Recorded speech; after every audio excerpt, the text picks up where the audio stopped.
Former Penn State assistant coach Jerry Sandusky was led away in handcuffs Friday night. A jury found him guilty of sexually assaulting 10 boys. He did not say anything as he was sentenced or when he was put into a car and taken away to prison. Hundreds of people gathered outside the Center County Courthouse for the verdict.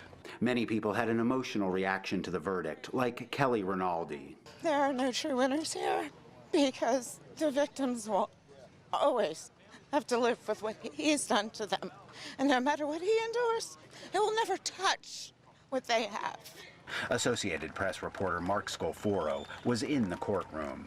Jurors came into the courtroom and one by one read through the counts against Jerry Sandusky, one after the other, guilty, guilty, guilty. One of the accusers, well, victims, I think we can call him now, was sitting just to my left, and he began to sob and was hugged by family members and consoled the whole time.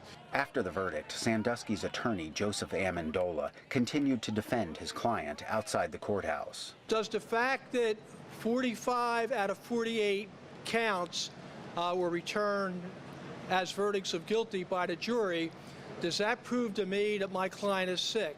And the answer is no. You know, folks, there are lots of people sitting in jails all across this country who are innocent.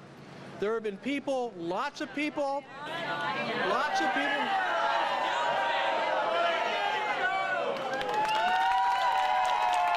Attorney General Linda Kelly thanked the victims who testified.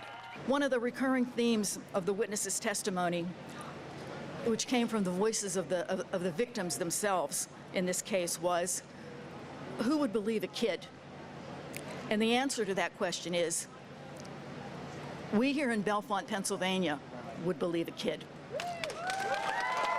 Sandusky is at the heart of the scandal that ended the career of legendary Penn State football coach Joe Paterno, who was fired for not doing more to stop the abuse.